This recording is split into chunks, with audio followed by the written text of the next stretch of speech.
essa mensagem, as mensagens que nós estamos pregando, essa série, Viver Sem Se Perder, estudando o livro de Eclesiastes, elas estão lá no nosso YouTube, né, no nosso canal. Você pode ter acesso, você pode também compartilhar com outras pessoas. Os irmãos já perceberam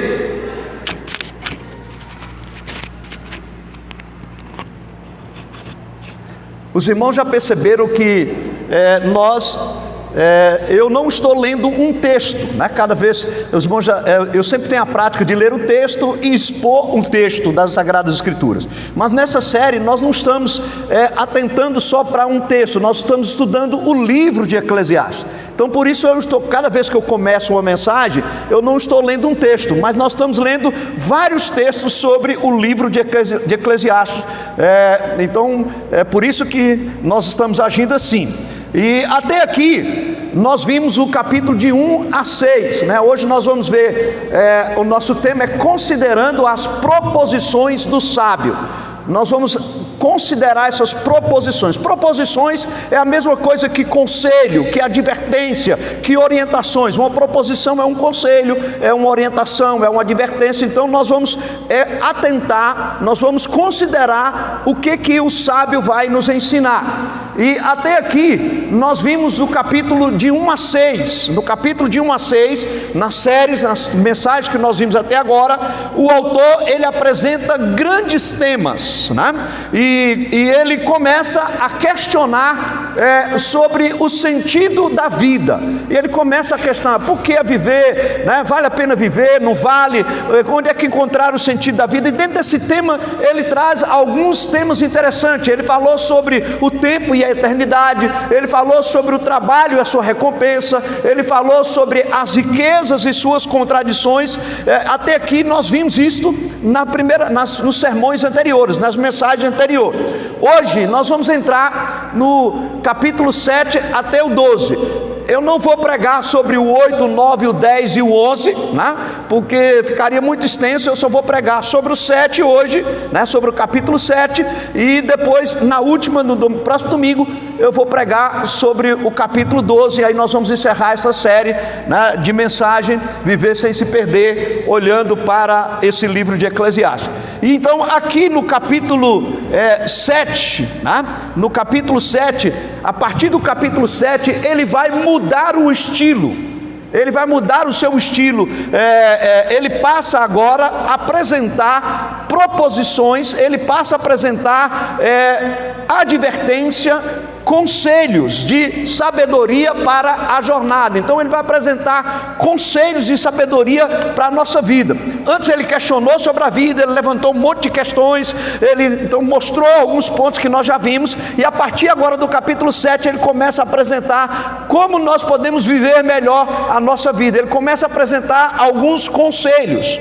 E normalmente esses conselhos que ele vai apresentar aqui, né, são conselhos curtos. E como eu disse, né, lá no início, alguns comentaristas eles acreditam que quem escreveu o livro de Eclesiastes foi Salomão. E possivelmente ele escreveu também o livro de Provérbios. Então a maioria dos estudiosos entende que foi Salomão. Mas por outro lado, existe também alguns comentaristas que acham que quem escreveu Eclesiastes não foi Salomão, mas foi alguém que conhecia os provérbios de Salomão. Porque quando você lê Eclesiastes, você vai ver que há muitos provérbios que parece até que são repetidos. A partir do capítulo 7 agora, parece que você vai ver alguns provérbios repetidos que estão lá, né, no livro de Provérbios.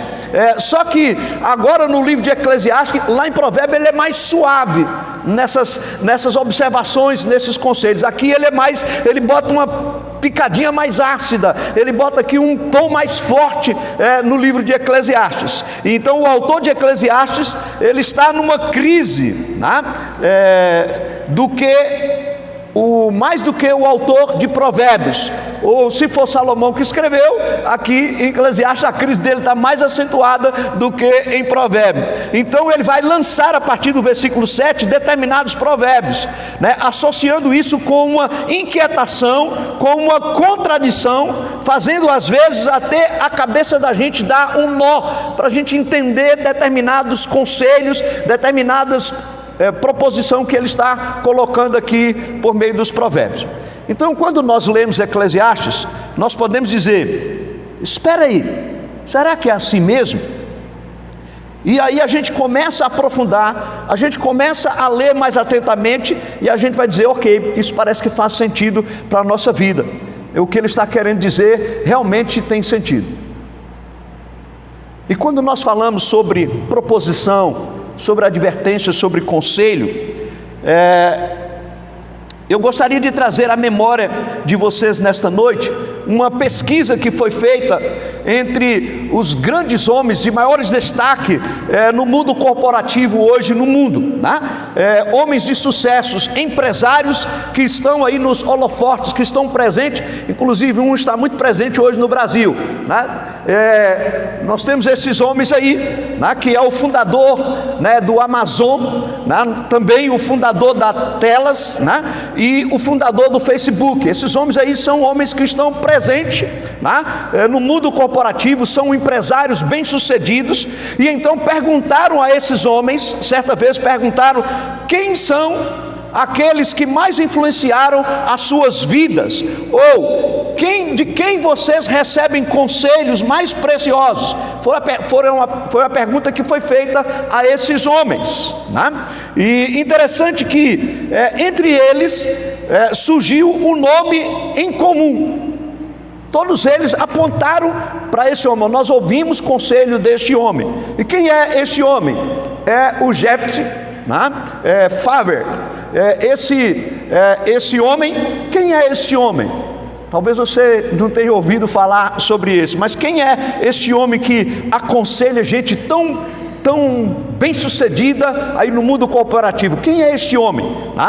Ele é um professor, né, de comportamento organizacional na Gradwell School Business Staffing University, né? Esse homem é professor dessa universidade lá nos Estados Unidos, e ele é considerado um dos pensadores de gestão mais influente da atualidade. Esse homem tem uma sumidade nesta área de aconselhar, é como se fosse um tipo de coach para injetar e trabalhar ideias. Esse homem é também muito respeitado. Só para os irmãos terem uma ideia, se você tem um negócio e você gostaria de que sua empresa, prosperasse, e você quiser receber um conselho deste homem, uma orientação deste homem, você vai precisar aí nada mais, nada menos de pagar aí uma bagatela de $20 mil por 3 horas de conselho desse homem. Você só vai ter aí o cafezinho vai ser por conta dele, mas você vai gastar aí cerca de $20 mil por 3 horas desse homem, para ele te dar alguns conselhos, algumas orientações. E então a Business, Standard Business, essa universidade aqui, que é da Standard Business, eles têm uma revista. E eles pediram ao Faber que escrevesse um artigo, um artigo resumido, escrevesse um artigo resumido, sistematizando os principais conselhos que ele dá a esses caras que eu citei, a esses homens que eu citei aí, de tremendo sucesso nos nossos dias hoje. E ele então escreveu um artigo, apresentando 7 conselhos. 7 conselhos. Ele escreveu um artigo lá apresentando 7 conselhos. E eu gostaria que você prestasse atenção agora nos conselhos. E se você quiser aí, você pode anotar, porque você vai evitar de pagar aí nada mais, nada menos do que $20 mil dólares. Você vai ter aí agora à sua disposição os conselhos para você ir bem aí na sua empresa. Quais são os conselhos que este homem deu? Primeiro, ele disse: acredite, a vida é breve. Acredite, a vida é breve. A vida passa rápido. Você precisa fazer o uso da melhor maneira possível do seu tempo, dos seus esforços, porque a vida é rápida. O segundo conselho que ele dá é o seguinte: viva intensamente cada momento. Intensamente, não apenas nos momentos felizes, mas viva intensamente também os momentos de adversidade, os momentos de dificuldade. Procure nos momentos de adversidade não se dopar com antidepressivos, a menos que você tenha uma recomendação médica, tá? Paciência, não vamos entrar aí também, a menos que você tenha uma recomendação médica. E ele afirma: você precisa aprender também que na adversidade, né, elas trazem ensinamentos. Os momentos de crises muitas vezes nos trazem ensinamentos muito preciosos que os momentos felizes não trazem. Então viva intensamente cada momento da sua vida, tanto os bons quanto os momentos difíceis. O outro conselho que ele dá é o seguinte: não se torne refém do passado, especialmente das vitórias do passado. Penso que este conselho, ele é muito importante, ele é tremendo. Ele procura mostrar como às vezes a vitória do passado nos acomoda e nós ficamos olhando para trás e perdemos as oportunidades quanto ao futuro de crescer. A gente fica lá: oh, mas era assim, era tão bom, e a gente não avança. Então, preste atenção nesse conselho dele, né? É um conselho para você não ficar preso ao seu passado. O quarto conselho, ele vai dizer: seja seletivo ao ouvir. Seja seletivo ao ouvir. Né? Ou seja, em outras palavras, não escute qualquer abobrinha que se fala por aí. Né? Seja, né, seletivo, selecione quem você vai ouvir, o tempo que você vai gastar, se vale a pena ou não ouvir, porque tem muita coisa aí que você vai perder o seu tempo ouvindo. Então seja seletivo. Quinto, né, conselho que ele vai dar: jamais deixe de aprender ou crescer. Jamais deixe de aprender ou crescer. Assim você não pode se acomodar, mas você vai procurar se aperfeiçoar. Você tem que estar buscando outros fatores, outros ensinamentos que leve você a constantemente se reinventar, a você viver a sua vida e aprender e crescer e crescer. Nunca se acomodar. O sexto conselho que ele dá é: busque uma vida de equilíbrio. Existem coisas que são verdadeiras, mas quando você passa a viver tão somente e intensamente o que você crê ser verdadeiro, muitas vezes você perde e você pode perder o equilíbrio da vida. Então tenha equilíbrio e busque esse equilíbrio. Esse é um conselho que ele dá. E o último conselho que ele escreveu lá, né? Tenha um propósito de terminar bem. Tenha um propósito de terminar bem a sua vida. Está aí então os conselhos, né? Anote aí. Mas agora eu queria dizer para você que esses conselhos não são de Jeff. Esses conselhos não são do professor. Estamos usando essa introdução para mostrar, né, porque às vezes a gente costuma dar mais atenção a um homem famoso, a um homem importante, a um homem que influencia, e não dá importância à palavra. Na realidade, esses conselhos não são de Jefferson, esses conselhos são de Deus através da sua palavra no livro de Eclesiastes. Para você não dizer que pastor, então o senhor fez uma mentira aí, o senhor disse que era ele e não é, o senhor está mentindo. Não, para não dizer, né, para mostrar, né, e também para que você não venha me acusar disso, se você ler esse professor, você vai ver que muitos dos conselhos dele tem muito a ver com isso que nós acabamos de ler aqui, com esses conselhos que nós acabamos de ver que estão aqui no livro de Eclesiastes. E então deixe-me mostrar para você que esses 7 conselhos, esses 7 princípios, essas 7 proposições, elas estão presentes no capítulo 7 de Eclesiastes. como conselhos de Deus, como conselho de um sábio para uma vida melhor, conselhos de Deus para a nossa jornada, conselhos de Deus, do Deus sábio, né? Ou seja, o Deus Criador está dizendo como você deve lidar, como você deve viver a sua vida aqui debaixo do sol, para você não perder a dimensão do acima do sol, da eternidade, como nós cantamos no segundo cântico desta noite. Então nós vamos dar uma caminhada em cada um desses pontos aí, né? Para a gente poder olhar no livro de Eclesiastes. Então vamos lá. O primeiro ponto: acredite, a vida é breve. Olha o que o escritor de Eclesiastes, nós cremos que é Salomão, eu creio que é Salomão, olha o que ele diz: é melhor ir a uma casa onde há luto do que a uma casa em festa. Pois a morte é o destino de todos, os vivos devem levar isso a sério.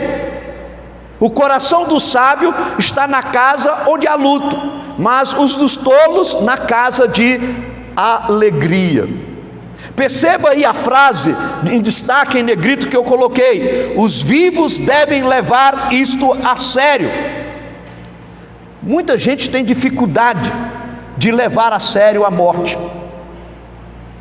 Quando, por exemplo, a gente fala para os nossos filhos, para os nossos amigos que nós vamos morrer, as pessoas dizem: ei, para com isso, muda de palavra, muda de assunto. A gente não costuma levar a sério a morte.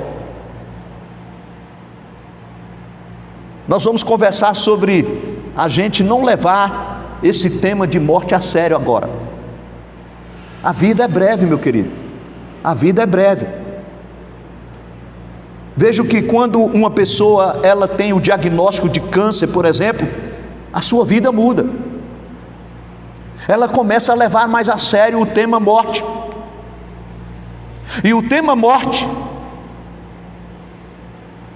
é considerado então nesse momento, por causa da brevidade da vida. Você já percebeu que em segundos, absolutamente toda a trajetória da sua vida muda? Em segundos acontece algo inesperado, e tudo que você tinha planejado. É por isso que o autor de Eclesiastes diz aí: o coração do sábio está na casa onde há luto, mas o coração do tolo, do bobo, na casa de alegria. Todo mundo quer estar na casa de festa. Nós vivemos numa cultura assim, numa cultura onde as pessoas trabalham de segunda a sexta e ficam esperando o sextou, né? Sextou. E para muitos esse sextou é ir para um lugar de festa, é ir para o barzinho, é ir para a balada, é ir para sextou, né? Para muitos não é o descanso, de ficar a sua família, é de buscar, porque nós vivemos numa cultura onde as pessoas querem festa, querem celebração.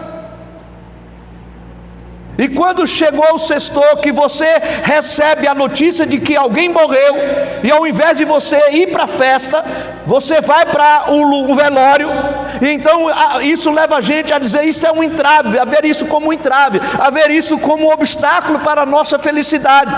Mas o autor de Eclesiastes está dizendo aqui que na casa onde a festa só consome a nossa vida, mas na casa onde há luto, chama a gente à reflexão. Olha, o que Salomão está dizendo aqui é: na casa onde está a festa, é como aquele menino, lembra que eu já contei da história da jabuticaba? Quando está a festa, você está comendo a jabuticaba, aí quando ele chega no final lá, ele vai, bota a mão, já começa a ter só 1, 2, 3, aí ele vê que passou tão rapidamente. Quando nós visitamos um velório, meu Deus, a gente olha assim e fala: morreu, ele era tão novo, eu conversei com ele a semana passada, ele estava cheio de plano. A vida é breve, você precisa considerar isso e ponderar o que você está fazendo da sua vida, meu querido e minha querida. Como você está usando o tempo que Deus tem te dado.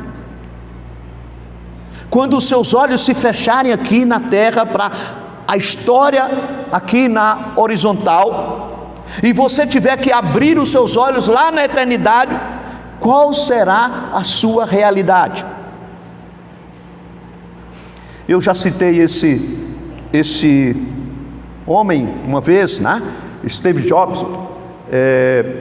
Ele tem uma frase bastante conhecida. Ele diz assim: lembrar-me que estarei morto em breve é a ferramenta mais importante que já encontrei para tomar grandes decisões. Olha só que interessante, quando quase tudo, expectativas externas, orgulho, medo de passar vergonha, falham, caem diante da morte, deixando apenas o que é mais importante.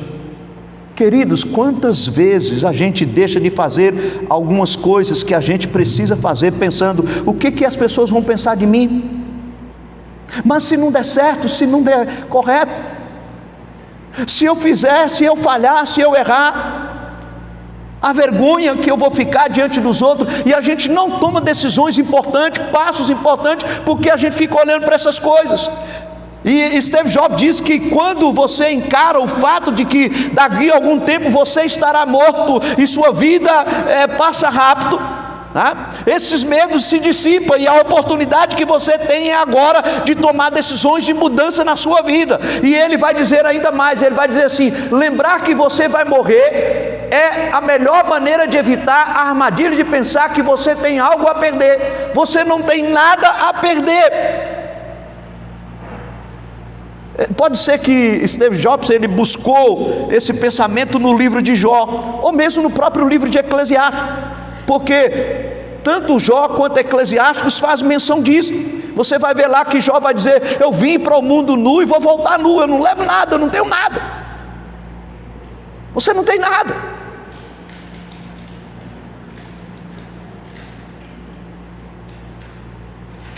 Aí você pode dizer: ah, mas e o meu prestígio profissional? Eu vou perder meu prestígio profissional, eu vou perder o que a minha família pensa a meu respeito. Depois que você entrar num caixão, meu querido, debaixo da terra, eu não dou 2 meses, não dou nada, menos do que isso, para você não ter mais prestígio, ninguém nem lembrar mais de você. Ah, e os meus bens e tudo que eu adquiri, minha casa, meu carro, meus títulos. Os faraós, eles construíram aquelas pirâmides para tentar, né, levar, né, guardar, mas outras pessoas vieram e roubaram tudo que tinha dentro das pirâmides. Não funcionou, não funciona. Nós só temos uma vida, e a gente tem que pensar qual é a maneira mais efetiva da gente viver essa vida da melhor forma possível. E Steve Jobs, ele conclui dizendo: não há razão para você não seguir o seu coração. A única discordância que eu tenho com esse pensador, Steve Jobs, é aqui: seguir o coração é coisa muito séria, porque o coração do homem é enganoso. E aí, de você seguir o seu coração, você pode cair na tentação de dizer: ok, né, eu vou seguir meu coração, eu vou viver pouco, então eu vou chutar meu casamento, eu vou chutar meus filhos, eu vou, né, não vou largar para lá, né, vou jogar tudo para cima, eu quero é viver, eu quero é ser feliz. Cuidado. O autor de Eclesiastes, de uma certa forma, ele diz a mesma coisa: siga o seu coração. Só que, quando o autor de Eclesiastes diga o seu coração, é em outras palavras, não é para você fazer o que você quer, o que você pensa. Viver a vida da melhor maneira possível. Quando ele diz siga o seu coração, o autor de Eclesiastes diz: viva a vida da melhor maneira possível. Aproveite a vida, aproveite o tempo, viva a vida. Mas o autor de Eclesiastes acrescenta: viva a vida diante de Deus. Diante de Deus, viva a sua vida, aproveite da melhor maneira possível a sua vida, mas viva diante de Deus. com a consciência de que existe um Deus Criador que me deu a vida, né? E seja responsável para com a vida que o Deus Criador te deu. Não viva a vida do jeito que você quer viver, mas viva a vida do jeito que o Deus Criador quer que você viva. Siga o manual dele. Nós já vimos isso aqui, nós já falamos. De maneira responsável, para com o seu próximo, para com você mesmo. Viva com a consciência de que existe um Deus Criador que te deu a vida. Querido, leve em consideração este conselho. A vida é breve, você não vai viver aqui para todo sempre. Não deixe para tomar decisão. Quer ver uma decisão importante que você precisa tomar e você não pode deixar para amanhã? Hoje é o momento, é de crer na obra de Cristo para a sua salvação. É consertar a sua vida com Deus. É crer em Jesus, dizer: Jesus, eu entrego minha vida e a partir de agora eu vou viver com o Senhor. Essa é uma decisão que você não pode postergar. Viva a vida, porque ela é breve. Vamos para o segundo? Viva intensamente cada momento. Viva intensamente cada momento. Olha o que ele diz: quando os dias forem bons, aproveite-os bem, mas quando forem ruins, considere. Deus fez tanto um quanto o outro, para evitar que o homem descubra qualquer coisa sobre o seu futuro. Quando os dias forem bons, aproveitem bastante. Quantas vezes você esteve no momento de que era um dia ensolarado, uma oportunidade boa para você aproveitar, para você desfrutar daquilo que Deus te deu, e aí você faz: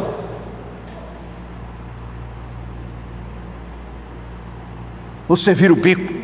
Em vez de você aproveitar e você desfrutar, você está lá emburrado. Vida, azar. Quantas vezes acontece isso? Isso acontece muito nas festas em famílias, né? Nas festas em família, aí prepara tudo, aquela festa, né? Deus nos dá as férias em família, num lugar bom, um sol agradável, as pessoas, eu até coloquei ali, ó, uma praia, né? Bem gostosa ali, todo mundo querendo curtir, e aí daqui a pouco, tá lá, empurrado, com raiva, fecha a cara, em vez de estar aproveitando bem aquele momento, oh Deus, graças a Deus, celebrar com alegria, não. Agora, olha a segunda frase, mas quando forem ruins os dias, o que nós temos que fazer? O que está escrito lá? Considere. Considerar é ponderar, reflita. Os dias maus nos são dados para a gente refletir, porque se a gente só tivesse dias bons, a gente no começo, a gente ia lembrar de quem nos dá os dias bons. Depois de algum tempo, a gente não ia lembrar mais de quem nos dá os dias bons. E depois a gente ia começar a viver como se tudo, né, dependesse de nós mesmos, que nós somos bons, que nós podemos, que nós fazemos, e é assim. E então por isso que o Deus Criador nos dá dias maus. Sabe para quê? Para a gente lembrar de quem vem os dias bons e mais esses dias ruins. Olha o que o restante do versículo diz: Deus fez tanto um quanto o outro, bom e ruim, para evitar que o homem descubra alguma coisa sobre o seu futuro. Em outras palavras, para que a gente viva na dependência do Criador. Seja no dia bom, seja no dia mau, viva na dependência de Deus. Os dias ruins nos lembram que nós não temos esta bola toda, que nós não somos isso tudo que nós pensamos, que nós achamos. Os dias ruins nos lembram que a gente não tem tudo no controle, tudo nas mãos, como a gente imagina. Os dias ruins nos lembram que a gente precisa da bênção de Deus, que nós precisamos do cuidado de Deus. Isto é o conselho: viva intensamente tanto os dias bons como os dias ruins. Quando vier os dias bons, não fica lá com aquela cara entrufada, né, murmurando, reclamando. Não, aproveite. Mas quando vier os dias maus, pondere, porque Deus está querendo te ensinar algo nesses dias. Então viva intensamente tanto um quanto o outro. Esse é um bom conselho para você viver bem aqui e não perder a sua vida. Mas Eclesiastes continua dizendo a terceira proposição, o terceiro conselho: não se torne refém do seu passado. E aqui eu queria colocar duas coisas perigosas com relação ao passado. A primeira é você olhar para o passado e achar que as coisas ruins do passado, elas vão continuar na sua vida por tempo. Foi assim, meu pai fez assim, minha mãe fez assim, minha família fez assim, e é coisa errada, e só comigo aconteceu isso, e não tem jeito, eu vou morrer assim, fazer igual Gabriela. Eu vou morrer assim, a vida é assim, não tem jeito. Então a gente ficar preso aos erros do passado, dos nossos pais, dos nossos parentes, ou os nossos próprios erros. Mas também um outro perigo do passado, você ficar olhando o passado, é você ficar preso também às suas vitórias do passado, às suas conquistas do passado. E esse conselho é interessante aqui para nós. Não diga porque os dias do passado foram melhores do que os dias de hoje. Aqui Salomão, ele está trabalhando inclusive mais para as suas vitórias do passado, para você não ficar preso a elas. Sei que nenhum de vocês nunca fez esse questionamento. Nenhum de vocês que está aqui diz: porque o passado era melhor, naquele tempo dos meus pais era melhor, quando a gente vivia naquela casa lá, a gente era mais felizes, no começo, quando a gente tinha, os nossos filhos eram pequenos, né? Era tudo maravilhoso. A gente começa a ficar preso no passado. Olha o que o autor de Eclesiastes diz na última frase: não é sábio fazer esse tipo de pergunta. Por quê? Porque esse tipo de pergunta nos desloca para o passado, e isso faz com que nós não venhamos a reconhecer as dádivas do presente. Tem bênçãos de Deus em todos os momentos da nossa vida, irmãos. Amém por isso. Tudo bem, quando você era mais jovem, você desfrutava da vida de uma determinada maneira. Quando você se casou, você passou a desfrutar a vida de outra maneira. Não é assim, Guilherme Henrique? Você agora está desfrutando uma outra maneira que quando era solteiro. Daqui a pouco vão vir os filhos, aí vocês vão desfrutar a vida de outra maneira. Quem tem filhos aí pequenos já sabe, é outra maneira. Agora tem que cuidar, tem que levantar, acordar cedo. É outra maneira de curtir a vida, de viver a vida. Aí depois, quando os filhos fazem como aconteceu comigo e a Cristina, eles, né, casam, se vão, aí nós vamos viver de outra maneira. Aí o ninho fica vazio, outra maneira. E o que Salomão está dizendo, que em todos esses tempos há a bênção de Deus para nós, meu irmão. A bênção de Deus. Aí não, o bom mesmo era quando nossos filhos estavam conosco. Não, agora é que é bom. Agora eu e a Cristina, a gente está em casa, a gente fica à vontade. É outro tempo para nós. Eu não vou ficar preso quando os meninos estavam em casa, não. A gente sente saudade, mas nossa vida segue. Nós temos uma nova perspectiva, uma nova maneira. Não fique preso. Cada tempo, em cada momento, o que Salomão está dizendo aqui é que a bênção de Deus. E se você ficar preso no passado, você não consegue ver o que Deus está fazendo agora na sua vida. Agora é o tempo dessa bênção. Aproveite o casamento de vocês, aproveite, viva com intensidade. Quando chegar os filhos, aproveite os filhos, viva com os filhos. Quando eles crescerem e forem embora, né, vocês voltam ao casal, aproveitem. Não fique preso no passado. É isso que Salomão está dizendo aqui. Tudo na vida depende de você perceber que o momento que você vive não é como o do passado, mas ele tem as suas próprias oportunidades e bênção de Deus. Deus tem uma bênção para você agora, nesse momento. Não fica preso, é isso que ele está dizendo. Não fica preso lá no passado. É uma boa recomendação, querido. Quantas pessoas não avançam, não crescem, não desenvolvem porque ficam presos no passado? Salomão está dizendo: olha, não fique, nem nas coisas boas, nem nas coisas ruins do passado. Veja o que Deus vai fazer agora na sua vida. O que Ele está fazendo, tem bênção de Deus para a sua vida agora. A quarta O quarto conselho de Deus através de Salomão, da palavra de Deus para nós: não se torne... perdão, já falei isso, né? A quarta. É porque eu passei aqui no... Eu me perdi aí, né? Deixa eu voltar aqui. É porque eu já falei um. Viva cada momento intensamente, né? Não se torne refém do passado, não diga o seu passado. Deixa eu destacar esse ponto aqui, né? Do 5, porque eu acabei não... Eu acho que eu errei aqui.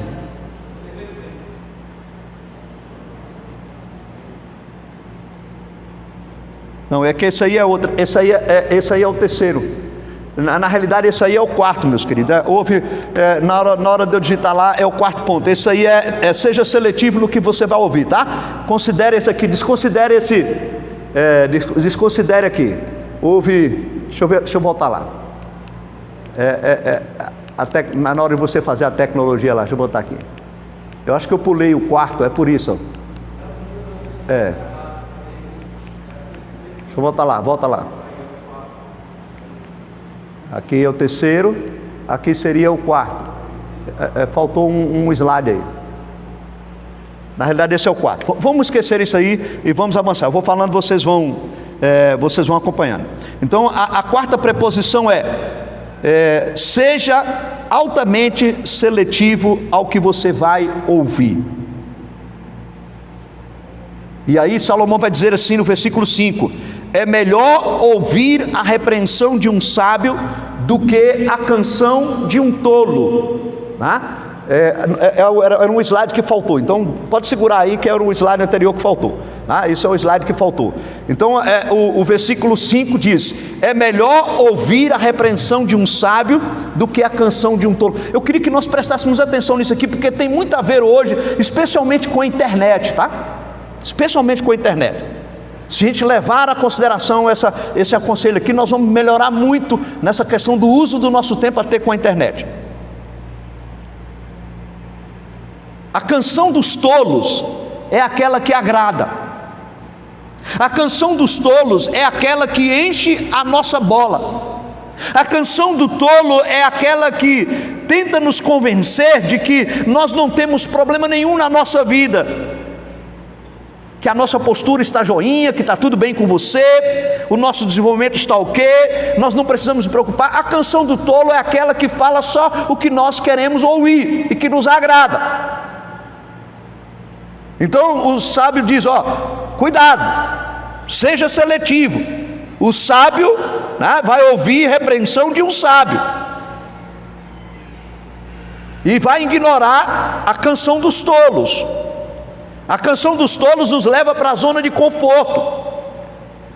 A repreensão do sábio nos alerta para a necessidade de que nós precisamos de continuar crescendo, que nós precisamos de mudar, que nós precisamos de transformação, que nós precisamos... O sábio vai nos ensinar a viver, o tolo não. O sábio nos incomoda. O sábio acende luzes da nossa alma que nós não gostaríamos que fossem acesas às vezes, porque revela os cantos mais escuros da nossa alma. Então, cuidado, seja seletivo ao que você vai ouvir. Não fica ouvindo só o que você quer ouvir, o que as pessoas querem, e as pessoas falam e que não vai causar impacto na sua vida. Algo que você precisa entender: na literatura de sabedoria, o conteúdo não é nos oferecido assim, numa ordem sequencial. Às vezes ele volta e o autor vai jogando os temas de uma forma. É por isso que ele volta aí no versículo 21, ele volta no versículo 21, ele vai dizer assim: não tem atenção a todas as palavras que o povo diz, caso contrário poderá ouvir o seu próprio servo falando mal de você. E isso nos faz lembrar Shakespeare, numa obra dele, quando ele fala sobre Henrique V. E ele disse que Henrique V, numa noite, ele estava numa batalha, uma batalha cruel, e ele estava sendo altamente questionado, porque o exército dele era menor, E o exército estava cansado, e o exército adversário era maior, era mais numeroso, né? Estava em melhor condição, e então ele queria saber o que as pessoas estavam falando sobre a decisão dele. E então o rei, ele se veste de servo, e ele sai à noite, e ele senta numa rodinha na fogueira para ouvir a conversa do que estavam falando a respeito dele. E ele chega numa rodinha, ele escuta um soldado falando assim: o nosso rei é louco, o nosso rei não se importa com a gente, o nosso rei não quer o nosso bem, o nosso rei quer a nossa morte. Foi isso que ele ouviu. Eu não sei qual é a sua posição, às vezes na sua empresa que você ocupa, na organização ou na sua vida que você exerce como liderança, mas eu diria que poucas vezes, como líder, eu não tive que tomar decisões sérias, importantes, e ouvir aqui e acolá esse tipo de coisa. Ah, mas por que essa decisão? Isso é loucura. E isso é altamente desanimador. E aí às vezes é a hora que você quer jogar tudo para fora. Não vou largar isso. As pessoas não, porque você fica dando atenção para aquilo que não é interessante. E às vezes não é sábio aquilo que está sendo dito. Mas olha o que interessante, o autor de Eclesiastes, ele não nos diz para a gente não ouvir o comentário a nosso respeito. Ele não está dizendo isso. Ele não diz que você não deve ouvir crítica, que você deve ouvir alguém falar para você ou chamar a sua atenção. Mas ele está dizendo aqui que você tem que ouvir o sábio, não o tolo. Por exemplo, você está numa crise de casamento, um problema sério de casamento, você vai procurar aconselhar ou ouvir uma pessoa que tem problema no casamento, que nunca deu certo no casamento, porque essa pessoa não tem experiência para poder passar para você. Você tem que procurar uma pessoa, né, que vai poder te ajudar no casamento. É nisso que ele está dizendo. Você vai procurar escutar a crítica do sábio. O sábio é aquele que tem o que lhe ensinar, o que lhe mostrar. Não é ouvir o tolo. Então para de ouvir o tolo. Ele diz: seja criterioso, para de ouvir o tolo. Lembra do exemplo que nós podemos citar aqui de Moisés e Arão? Quando Moisés e Arão mandaram os 12 espias, voltaram 10, e 10 começaram a relatar e aconselhar: não, vão voltar todo mundo, porque não tem. Se Moisés tivesse tomado a decisão pela maioria, ele tinha se dado mal, mas ele teve que tomar a decisão e contrariar a maioria, porque ele ouviu os sábios, ele ouviu Calebe e Josué. Então, seja criterioso. Essa é a recomendação do quarto ponto. Seja criterioso naquilo que você vai ouvir. E aí é esse versículo agora, nós chegamos. Ele vai dizer assim, ó: as palavras dos sábios devem ser ouvidas com mais atenção do que os gritos que dominam sobre os tolos. Isso aqui é tremendo. Presta atenção nisso, ó. As palavras do sábio devem ser ouvidas com mais atenção do que os gritos que dominam sobre os tolos. Aonde estão aqueles que dominam sobre todos?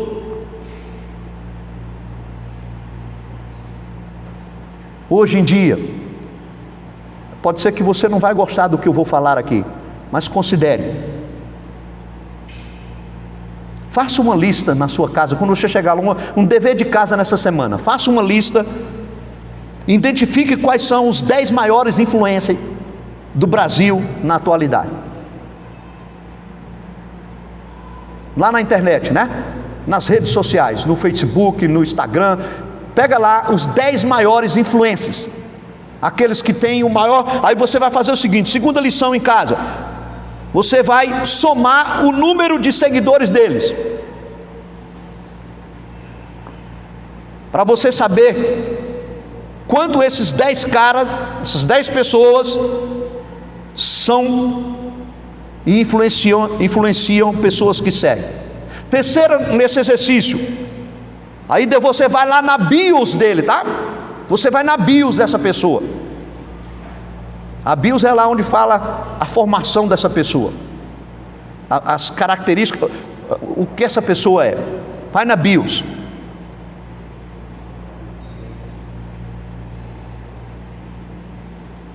Veja qual o nível de consciência social que essa pessoa tem. Veja qual é o nível político que essa pessoa tem. Veja qual é a compreensão de religião que essa pessoa tem, de vida espiritual que essa pessoa tem. Isso é o grito dos tolos que dominam todos, infelizmente. Gente que gasta tempo com quem não deveria gastar um segundo da vida, para a gente ficar lá assistindo e ouvindo aquela tolice, bobagens. E tem gente que ainda, infelizmente, tem crente que ainda segue esses e faz o que essas pessoas falam. Pelo amor de Deus, são gritos dos tolos. E você acaba sendo influenciado nas suas decisões de casamento, de vida pessoal, vida familiar, vida empresarial, com tolos, pessoas que não têm nada para te ensinar. E você gasta tempo e tempo da sua vida. Aí você, pastor, mas eu preciso ouvir, eu preciso estar informado. Mas por que você não vai ouvir os sábios? Por que você não vai gastar tempo nos sábios?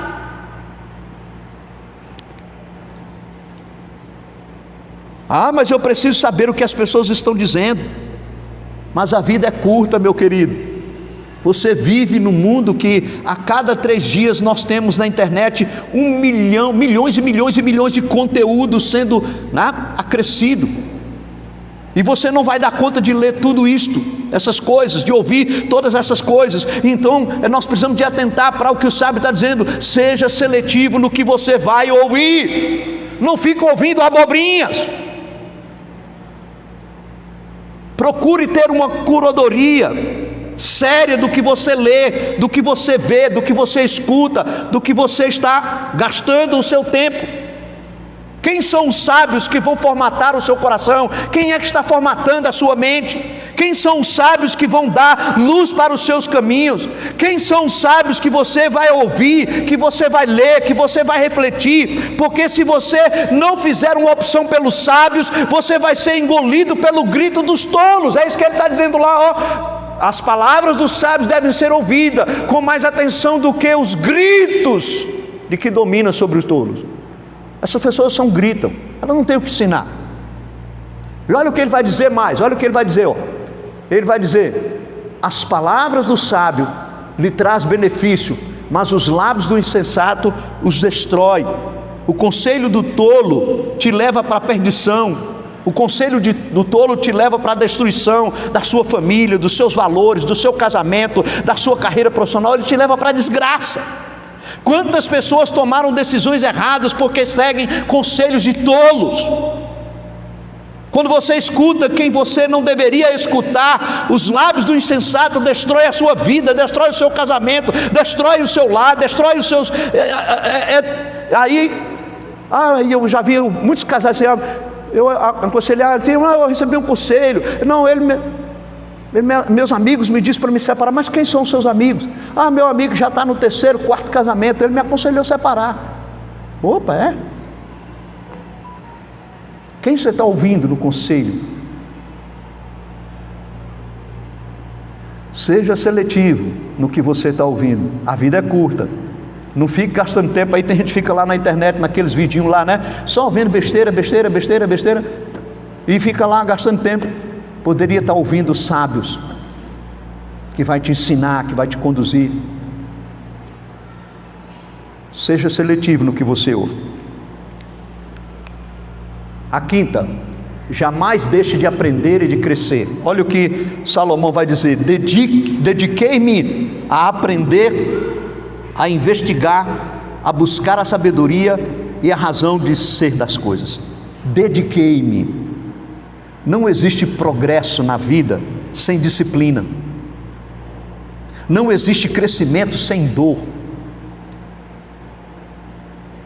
Os preparadores físicos sabem muito bem disso. Quando você passa um tempo sem fazer exercício físico e você volta lá na academia para uma atividade, Aí você percebe que no outro dia o seu corpo está todo dolorido. Aí eu vou começar de levinho. Ou ele começa dizendo assim, começa de leve. Porque senão no outro dia você vai descobrir um monte de músculo que você nem sabia que você tinha. Porque não existe como crescer sem passar pela experiência do desconforto. Quem não quer sair da zona de conforto morre no mesmo lugar, para de crescer. E o autor de Eclesiastes então diz: dediquei-me para compreender as coisas, dediquei-me, esforcei-me. Interessante que ele disse para compreender a insensatez da impiedade. Ele: dediquei-me para compreender a insensatez da impiedade. E aí, pensa comigo, se você tirar o in de impiedade, fica piedade. Piedade, né? Na espiritualidade cristã é sinônimo de santidade, de vida com Deus. Então o que ele está querendo aqui? Dediquei-me a compreender a insensatez de uma vida sem Deus, da loucura que é viver sem a sabedoria de Deus. Então eu dediquei a olhar, olha, veja como é insensatez viver uma vida sem santidade, uma vida com Deus. Coloque aqui, né? E eu coloquei aqui a imagem, né, de uma pessoa afiando um machado, que está aí, ele vai citar lá em Eclesiastes 10:10, ele vai dizer assim: se o machado está cego e a sua lâmina não for afiada, é preciso golpear com mais força, agir com sabedoria assegura o sucesso. Nós não fazemos parte de uma cultura que tem que cortar a lenha todo dia. Segundo a maioria de nós aqui, nunca pegou no machado. Nunca pegou no machado. Tem alguns aqui que não sabem nem o que é o machado. Né? Mas Salomão, ele sabia o que era o machado. E o autor de Eclesiastes aqui, ele sabe o que significava. O machado, ele vai cortar com precisão. Ele corta com mais facilidade quando ele está afiado, quando ele está amolado. E é isso que ele está dizendo. Então você tem que se afiar, você tem que se aperfeiçoar, você tem que crescer, porque quando você cresce, quando você está afiado, você vai poder trabalhar com mais precisão. Não se acomode na sua vida, meu irmão. E isso aqui é um desafio para todas as áreas. No seu casamento, procure aperfeiçoar o seu casamento, precisa crescer. Na sua empresa, invista tempo, cresça. Na sua vida espiritual, sobretudo, cresça. E isso demanda sacrifício, demanda exercício, demanda esforço. Por isso é o dedicar, ele: dediquei-me. Não se acomode. A sexta, vamos lá, nós estamos chegando ao final. Busque uma vida de equilíbrio. Esse versículo é complicado. Bom seria se eu não tivesse que explicá-lo aqui agora. Bom seria se eu não tivesse que explicá-lo aqui agora. Só tem um versículo pior do que esse, mas eu não vou falar sobre ele agora. Mas olha o que ele diz aqui: não seja excessivamente justo, nem demasiadamente sábio, porque destruir-se a si mesmo. Versículo complicado, né? Não seja excessivamente justo, nem demasiadamente sábio, porque destruir-se a si mesmo. Olha o que o autor está dizendo. Então você tem que ser um justo meia boca. Você tem que ser um sábio assim, meio de caminho, não precisa, né? Meio tolo, meio... É isso que ele está pedindo para a gente fazer aqui? Não seja excessivamente justo, nem demasiadamente sábio, porque isso vai destruir você mesmo. É isso que ele está falando. Você tem que levar uma vida assim, ó. Não, você não precisa ser... Deixa-me tentar explicar o que ele está querendo dizer aqui. Primeiro, perceba, a consequência aqui vem sobre a sua vida, sobre a pessoa justa, sobre o sábio. E o que ele está dizendo aqui é que você deve ser justo, e você deve ser sábio. Você deve buscar a justiça para você, e você deve buscar a sabedoria para você, Mas você não tente viver uma vida na qual você vai impor sobre as outras pessoas o seu padrão de justiça e o seu padrão de sabedoria. Porque você vive no mundo com pessoas injustas e pessoas tolas, e se você quiser fazer isso, você vai acabar se destruindo, você vai acabar mal. Você já viu pessoas se corroendo? Eu não aguento mais esta coisa, eu não aguento mais tanta injustiça, eu não aguento mais tanta ignorância. Parte da sabedoria bíblica é buscar a sabedoria e a justiça. Mas lembre-se da parábola do trigo e do joio, que nós já mencionamos ela aqui. Nós não vamos conseguir nivelar o mundo num patamar de justiça e de sabedoria. E se você tentar fazer isso, meus irmãos, aqui na terra nós não vamos ter isso. Nós não vamos ter um mundo aqui na terra todo servindo a Deus, não. Não. Olha só a lógica do autor. Ele deu um conselho para o justo e para o sábio, mas os ímpios e os tolos estão escutando o que ele está falando para o sábio. Então ele aproveita e fala o seguinte: não seja demasiadamente ímpio, nem tolo, porque vocês vão morrer antes do tempo. Aí ele está falando para o sábio, ele diz: ímpio, então escuta agora vocês. Para os sábios e para os justos, ele não vai dar mal na história, por estabelecer um padrão de justiça. Mas o ímpio, ele diz: olha, vocês vão se dar mal, vocês vão morrer antes do tempo. No versículo 18 ele volta ao justo e ao sábio dizendo: é bom reter uma coisa e não renunciar a outra. Seja justo e sábio, mas para você evitar esse desequilíbrio, tema a Deus. Tema a Deus.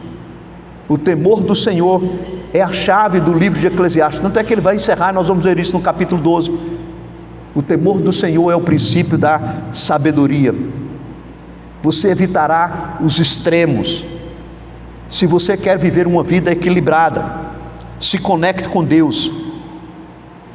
Se você quer viver uma vida equilibrada, viva a partir da sabedoria de Deus, do Criador. Se você quer viver uma vida equilibrada, viva com seus pés na história, mas com a conexão na eternidade. E agora,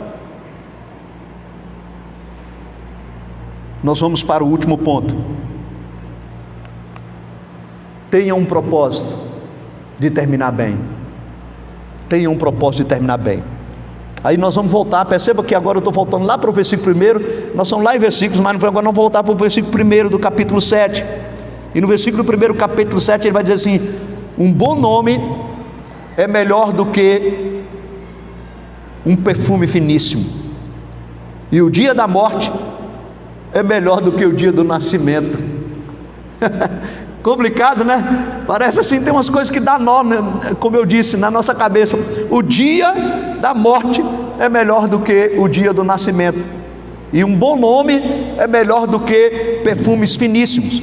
Interessante que esses perfumes finíssimos aqui, né, fazia parte das iguarias preciosas dos reis. Normalmente somente os reis tinham esses perfumes finíssimos, que ele tratava e fazia parte do seu tesouro real. Então o que o sábio está dizendo aqui é que se você terminar a sua vida com boa reputação, vale mais do que os tesouros de um rei. Você terminar a sua vida com integridade, vale mais do que as riquezas de um rei. Uma vez eu preguei um sermão, e eu disse que no sermão o tema era: o importante não é como você começa a sua vida, mas como você termina a sua vida. Tem pessoas que começam a vida maravilhosa, e, né, uma vida, e termina mal. E aí eu estava pregando, quando eu preguei esse sermão, eu uso a vida de Davi e a vida de Saul. Saul começa bem o seu reinado, mas termina mal. Davi era aquele jovenzinho lá que ninguém dava nada por ele, e ele encerra com a promessa de Deus de que dele nasceria o Messias. O importante não é como você termina a sua vida, Não é como você começa a sua vida, mas como você termina a sua vida. Mas a frase que vem, que dá o tranco na gente é essa: o dia da morte é melhor do que o dia do nascimento. Como assim? Como assim? Pense comigo. Se você vive uma vida de integridade, se você usa o tempo que Deus te deu de maneira correta, a sua história vai ser uma história de realização, que vão abençoar outras pessoas. A sua história vai ser uma história de construção de projetos significativos. E se você se manter com a boa reputação, com integridade, quando você morrer, é a sua linha de chegada. Você está terminando bem. É isso que ele está comparando aqui. A criança, quando nasceu, ela ainda não realizou nada, ela ainda não fez nada, ela ainda não conquistou nada. Então é melhor quando você termina a corrida, e se você termina a corrida com uma boa reputação, com integridade, porque você cumpriu o propósito na sua vida. Olha como é bom quando o crente, né, o servo de Deus, ele procura viver uma vida de santidade, de obediência, viver a vida de melhor maneira possível, como é o tema da nossa série, sem se perder. E ele encerra o dia da morte do santo. Por isso que a Bíblia diz que quando um crente morre, há festa nos céus. Deus se alegra com a morte dos santos. O salmista diz isso, porque ele está entrando, é como você está fazendo uma corrida, né, uma maratona, e você então chega e rompe a faixa de chegada, e você toma o troféu nas suas mãos. Então por isso que ele está dizendo, é melhor o dia da morte do que o dia do nascimento, porque no dia da morte você está completando a sua carreira, como Paulo diz: combati o bom combate, completei a carreira, e agora eu vou tomar posse do que está preparado para mim. Mas o que pode fazer o homem não terminar bem? Eclesiastes 7 vai nos dizer, e aqui eu queria chamar a atenção: para você terminar a sua vida bem, você precisa tomar cuidado para algumas coisas. Primeiro, tenha cuidado com a opressão. Ele vai dizer: a opressão torna o sábio em tolo, e o suborno corrompe o coração. Quando você é oprimido, quando você é injustiçado, você corre o risco de agir como tolo. Cuidado. Tempos de injustiça, tempos de opressão, tempos que você tem que ter com mais cuidado para que ele não tire você dos caminhos do Senhor e você perder o caminho. Cuidado com tempos de opressão, com o tempo. Outra dica que ele dá, né? Não corrompe o seu coração, que é o suborno. Não deixe que você seja comprado por coisas como Jacó. Aconteceu com Jacó e Esaú, que ele vendeu o seu direito de primogenitura por um prato de lentilha. Não perca a bênção, não deixe o seu coração se corromper com o suborno. O que é suborno aqui? É a tentativa de oferecer atalhos para você conseguir as coisas. Não faça as coisas por atalho, procura seguir o que Deus estabelece na sua palavra. Eu vou pular um versículo, mas vou para frente. Ele vai dizer assim, não permita que a ira domine, despreze o seu espírito, pois a ira se aloja. Então, se você quer terminar bem, não deixe a ira dominar seu coração. A ira gera impulsividade, e quando você toma decisões impossíveis, via de regra, isso acontece no coração do tolo. O tolo, ele age baseado na ira, e isso vai fazer com que você termine mal. Por isso que Paulo vai dizer, ireis, mas não pequeis. Acontece a gente irar, mas não pode deixar que o sol se ponha sobre a nossa ira. E aí no centro desse versículo ele vai dizer assim: o fim das coisas é melhor do que o início, e o paciente é melhor do que o orgulhoso. De onde vem essa frase? Do primeiro versículo. A morte é melhor do que o nascimento, o fim das coisas é melhor do que o início. E ele dá o grande segredo: seja paciente e seja perseverante. O escritor de Apocalipse vai dizer: ser fiel até a morte, persevere até a morte, e dar-te-ei a coroa da vida eterna. O esperto vai querer aceitar o suborno, porque ele acha que é grande vantagem. O esperto se levanta contra a injustiça e quer fazer a justiça com a sua própria mão, do seu próprio jeito. Vai praticar a justiça. mas seja paciente, seja um maratonista. O maratonista vai ali, né? E é interessante, quem já assistiu a São Silvério, né? Aquela corrida do final do ano, percebe claramente que quando sai a corrida, aqueles que não têm experiência, eles saem disparados, correm. E os que vão ganhar nem sempre saem assim. Eles saem num ritmo ali, perseverante, vai levando. Daqui a pouco aqueles lá já cansaram, ficaram pelo meio do caminho, e ele vai. Aqueles que souberam pacientemente dosar na corrida. E o sinônimo de tudo isso é o que ele vai dizer no 12:1. Ele vai dizer para nós assim: lembre-se do seu Criador no dia da tua juventude, antes que venham os dias difíceis e antes que se aproximem os anos que você dirá, não tenho neles satisfação. O autor de Eclesiastes está dizendo que se você tem o propósito de terminar bem, quanto antes você começar a viver debaixo da sabedoria de Deus, do Criador, maior chance você terá. Comece a viver debaixo da sabedoria de Deus. E quando chegar os dias maus, antes que cheguem os dias avançados da velhice, é interessante que alguns jovens dizem: quando eu for velho eu vou pensar. Não, é agora, o tempo é agora, querido. Quanto antes você viver debaixo da sabedoria de Deus, mais chance você terá de terminar bem a sua vida. Para a gente refletir e praticar, né? Diante disso, primeira coisa que eu queria chamar a atenção: em Jesus Cristo, Deus Criador entra na história, e por meio do seu perdão e do seu amor oferecido na cruz, Ele nos convida a redimensionar a nossa vida. É interessante que tanto Jesus como o apóstolo Paulo nos diz que quando a gente se aproxima da cruz, nós compreendemos o que aconteceu, nós aceitamos o perdão e o amor, e ali então a gente morre com Cristo, e a gente agora nasce e recebemos uma nova vida. E o apóstolo Paulo vai dizer que esta vida agora, depois do encontro de Cristo, tudo se faz novo. O caminho para a vida da gente ter uma vida nova passa pela cruz. Não tem como você viver essas proposições, não tem como você viver esses conselhos que Deus dá através de Salomão, que nós acabamos de ver, sem antes que você se curve à cruz de Cristo, sem antes que você se arrependa dos seus pecados, você entregue sua vida e você fala: Jesus, me ajude a viver esses conselhos, a praticar isso. Se você não se render a Cristo, se você não nascer de novo, se você não ter esse encontro, você não vai redimensionar a sua vida, a sua história. Dito isto,